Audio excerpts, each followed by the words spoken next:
प्यारे प्यारे बच्चों, 5 मिनट की पाठशाला का चौथा एपिसोड मैं चौथी बार आपसे मिल रहा हूँ। पिछले एपिसोड में हमने जाना था कि अरिहंत कौन होते हैं और सिद्ध भगवान कौन होते हैं।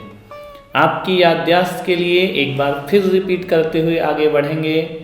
जो 4 घाती कर्मों का नाश करते हैं, समोशरण में रहते हैं और जिनके शरीर होता है वह अरिहंत होते हैं। जिनने 8 कर्मों का नाश किया है, जिनका शरीर नहीं होता, जो मोक्ष में रहते हैं, वो सिद्ध भगवान हुआ करते हैं। इनकी ही हम आराधना पूजा करते हैं। जो इन जिनेंद्र को मानता है वो जैनी हो जाया करता है, और जो जिनेंद्र को मानते मानते जो जैनी बन जाता है वह जैनी से जिनेंद्र बन जाया करता है। ऐसा मैंने आपको अभी तक बताया। बच्चों, आज हमको देखना है कि हम लोग अरिहंत सिद्ध के अलावा और किसकी पूजा करते हैं। तो हमारे जीवन में अरिहंत सिद्ध के अलावा जैन लोग पंच परमेष्ठी की पूजा करते हैं। जैन लोग पंच परमेष्ठी की आराधना करते हैं। परमेष्ठी किसे कहते हैं? जो परम पद में स्थित होते हैं उन्हें परमेष्ठी कहा जाता है। परम पद यानी महान पद, उत्तम पद, पूज्य पद, शरण पद, ये सब परम पद कहलाया करते हैं। तो जो परम पद में स्थित हैं उन्हें परमेष्ठी कहा जाता है। परमेष्ठी 5 होते हैं। जैन धर्म के अनुसार 5 परमेष्ठी होते हैं। पहले अरिहंत परमेष्ठी, दूसरे सिद्ध परमेष्ठी जिनकी परिभाषा अभी हमने समझी है, पिछले एपिसोड में भी समझी थी। तीसरे आचार्य परमेष्ठी, चौथे होते हैं उपाध्याय परमेष्ठी, 5वें होते हैं साधु परमेष्ठी। इन पंच परमेष्ठियों की हम आराधना करते हैं। फिर से एक बार रिपीट करते हैं। अरिहंत परमेष्ठी, दूसरे सिद्ध परमेष्ठी, तीसरे आचार्य परमेष्ठी, चौथे उपाध्याय परमेष्ठी, 5वें साधु परमेष्ठी। इन पंच परमेष्ठियों की हम आराधना करते हैं।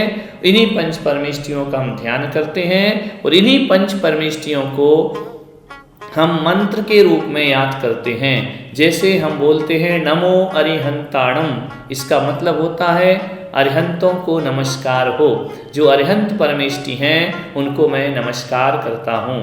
नमो सिद्धाणम, जो सिद्ध परमेष्ठी हैं उनको मैं नमस्कार करता हूँ। नमो आयरियाणम, जो आचार्य परमेष्ठी हैं उनको मैं नमस्कार करता हूँ। नमो उवज्झायाणम, जो उपाध्याय परमेष्ठी हैं उनको मैं नमस्कार करता हूँ। नमो लोए सौव साहूणम, लोक के सभी साधुओं को मैं नमस्कार करता हूँ। रोज हम पंच परमेष्ठी की वंदना नमोकार मंत्र में किया करते हैं। पूजन, आराधना, विधान, भक्ति सब में पंच परमेष्ठी की ही उपासना होती है। तो बच्चों, हमने ये समझ लिया कि हम अरिहंत सिद्ध के अलावा पंच परमेष्ठी की पूजा भी करते हैं, पंच परमेष्ठी की भक्ति भी करते हैं। उसमें 3 परमेष्ठी और प्लस हो जाते हैं, आचार्य, उपाध्याय और साधु। आज हम देखते हैं आचार्य परमेष्ठी किसे कहते हैं। आचार्य परमेष्ठी वो होते हैं जो मुनि संघ के नायक होते हैं। मुनि संघ यानी मुनि, आरिका, श्रावक, श्राविका, ये 4 प्रकार का संघ होता है। तो मुनि संघ में 4 प्रकार का संघ है, जिसमें मुनि महाराज हों, आरिका माता जी हों, एलक छुल्लक हों, छुल्लिका हों, ये चतुर्विध संघ कहलाता है। तो अपने को समझना है कि जो इन 4 प्रकार के संघ के नायक होते हैं, नायक यानी हेड होते हैं, हेड यानी प्रमुख होते हैं। तो जो मुनि संघ के नायक हैं, पहला पॉइंट, वह आचार्य परमेष्ठी कहलाते हैं। अपने को पॉइंट से ही याद करना है।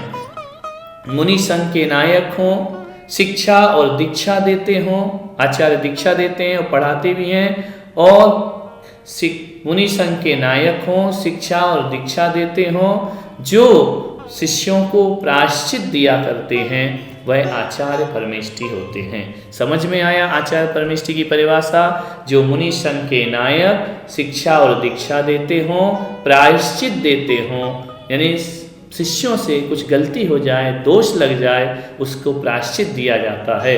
ऐसा प्रायश्चित जो देते हैं वह आचार्य परमेष्ठी होते हैं। तो बच्चों, आज हमने 2 चीज़ें सीखी। कि पंच परमेष्टि होते हैं, परमेष्टि 5 होते हैं। उन 5 परमेष्टियों में अरिहंत, सिद्ध और आज हमने सीखा आचार्य परमेष्टि। ये 3 चीज़ें हमने आज सीख ली हैं कि परमेष्टि किसे कहते हैं। एक बार फिर रिपीट करता हूँ, जो परम पद में स्थित हैं वह परमेष्टि हैं। परमेष्टि कितने होते हैं? 5 होते हैं, अरिहंत, सिद्ध, आचार्य, उपाध्याय, साधु। आज हमने आचार्य परमेष्टि की परिभाषा समझी है। बच्चों, मेरा आपसे निवेदन है 5 मिनट अपनी ज़िंदगी के जरूर निकालो, और जो भी मैं हर रविवार को तुमसे मिलने आता हूँ तो उसको अधिक से अधिक प्रचारित करो, मोबाइल पर फॉरवर्ड करो, व्हाट्सएप पर डालो, जैनों को पहुंचाओ, अपने घर में बैठकर यह वीडियो देखो। रोज थोड़ा थोड़ा पाठ पढ़ेंगे, 5 मिनट की पाठशाला। बच्चों, यदि आपको कोई बात कठिन लग रही हो, आपको कोई बात समझ में नहीं आ रही हो, आपको लगे कि मेरे आगम के कुछ टेक्निकल शब्द ऐसे हैं जो आपको समझ नहीं आते हैं, तो आप हमसे पूछ सकते हैं। कैसे पूछेंगे आप हमसे? अभी मेरे इस क्लास के तुरंत बाद इसी स्क्रीन पर आपको अंकित जैन दिल्ली का मोबाइल नंबर दिखाई देगा, उस पर व्हाट्सएप नंबर दिखाई देगा। आप चाहें तो लिखकर ना चाहें तो वीडियो कॉलिंग से भी, वीडियो रिकॉर्डिंग करके भी व्हाट्सएप पे आप प्रश्न पूछ सकते हैं। आप व्हाट्सएप पर प्रश्न पूछेंगे, आपको भी इस 5 मिनट की पाठशाला में आपका चेहरा भी दिखेगा। इसे आप विशेष ध्यान रखिए।